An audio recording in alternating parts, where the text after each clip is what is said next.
Hello, it's me, Local with the Network, aka D2415, where I bring you everything in between the hurricane season and weather. I hope everyone's having a wonderful Friday. So yeah, let's dive right into it. So, as you can see, we have tropical or potential tropical cyclone 4, max sustained winds of 30 miles per hour, as well as with the minimum pressure at 1,012 millibars, moving west northwest at 60 miles per hour. Um, I want to go ahead and show you the clients can see on my screen. We already have two watches right here for the keys got issued, as well as Miami. Here we're under a tropical storm watch. Monroe is also under a tropical storm warning, as well as you can see on the coast, as well as Central West Florida with a tropical storm watch. But they're probably gonna make a tropical storm warning by late Saturday or early Sunday in a few days as this keeps developing after it gets into the Gulf of Mexico. It leaves around 8 a.m. Monday next week, and when it while it gets into mid next week, 8 a.m. it's going to be in the coast of the Carolinas. Now, here we have as well the rainfall possibility, as you can see. This is from National Hurricane Center, and as you can see, Miami with 4 inches, Orlando with 4 inches, um, Agosto with between 2 to 4 inches of rain. Tallahassee with 6 inches. Jacksonville with six. Savannah with 6 to 8. As you can see, Charleston as well with 6 to 8. Wilmington with 6 inches. Tampa Bay with potentially 6 to 8 as well. Key West with 4 to 6 as well. A lot of rainfall. Creates potential flooding, as you will see. I'm gonna show in the flash flood risk, as you can see. Um, Everything in the yellow is a slight percent at 15%. You can see Miami, Tampa Bay, Orlando, Tallahassee, Jacksonville, Augusta, Charlotte, Wilmington, Savannah, Charleston, all under a 15% slight risk. As you can see, the Key West under a marginal risk, as well as Atlanta, Burlingame, all under a marginal risk at 5%. No moderate risk or high risk so far, as you know, this is as of right now. They're probably gonna keep updating it. Um, it might it might increase the chance to moderate right before landfall. So yeah, as you can see, we have the sea temperature. So this is where tropical potential tropical cyclone forest are right now. As they move west, as you can see, these are almost 90-degree water, creating the perfect environment for this to be able to develop into a potential tropical storm. It will be called Tropical Storm Debby. As you can see, 90 degrees, and once it enters the Gulf of Mexico, there's a chance this can intensify into a hurricane, um, potentially Category 1, as it's going to become a tropical storm. That's going to go ahead and show right now with the models.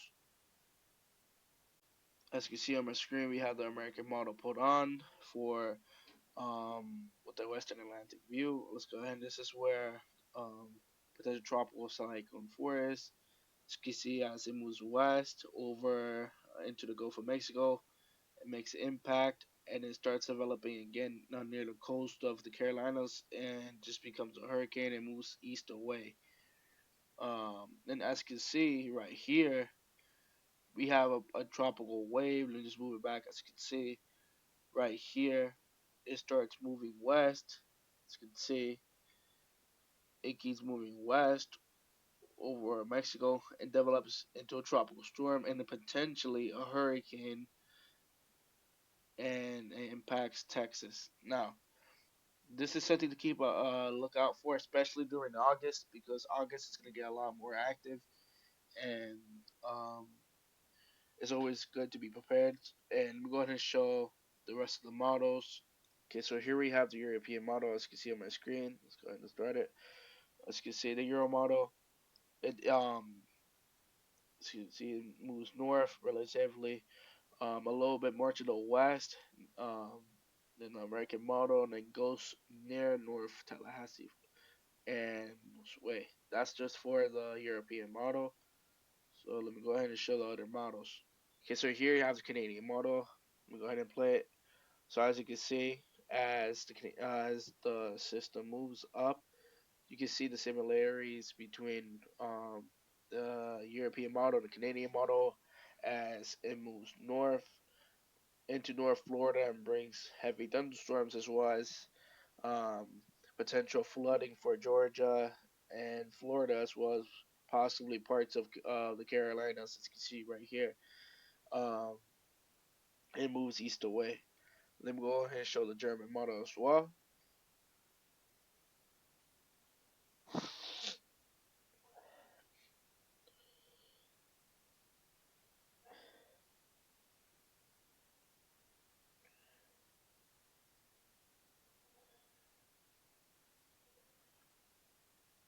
Okay, so here we have the European model or the German model, as you can see on the screen. Go ahead and play it. So the European model, or I mean, not the European. Let me restart, bro. All right, this is just true. Okay, so here we have the German model, as you see, it's plain. This is where potential tropical cyclone forest, as of right now, as you see, goes to the Gulf of Mexico, develops.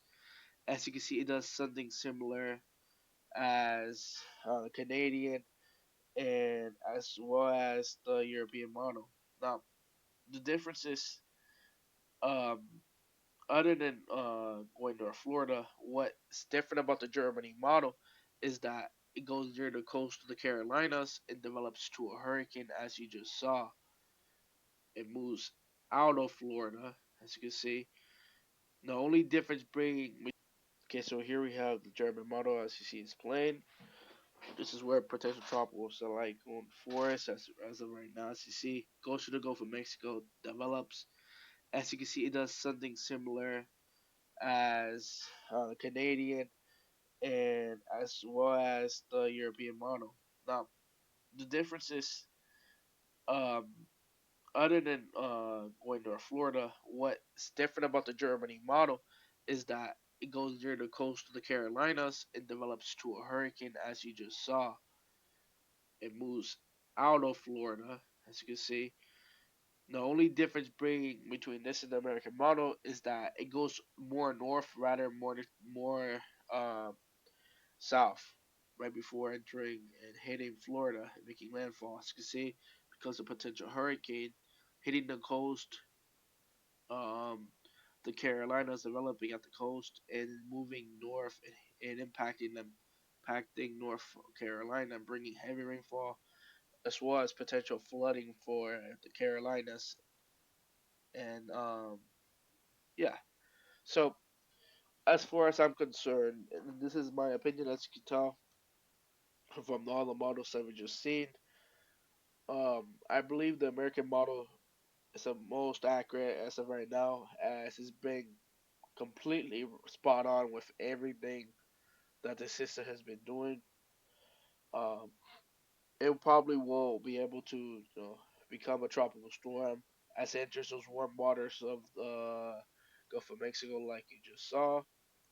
Okay, so as you can see on my screen with the American model, as Debby moves away, you can see a tropical wave move into the Gulf of Mexico northwest, develop and become a potential hurricane and impacting Texas. This is something that needs to be looked at, especially, a lot of things get changed, especially since it says the day of impact is August 15th. I mean, almost 2 weeks out from now. So, um, it's just, there's that. But models always change and everything, um, changes, especially with the American model. That just needs to be looked out for. Starting next week. Yeah, that's everything I wanted to talk about. I will be covering this. I might actually do a live stream covering this tropical storm Debby as it keeps developing. So yeah, just keep a lookout for that. So yeah, I hope everyone has a good day. Stay safe. And yeah, goodbye.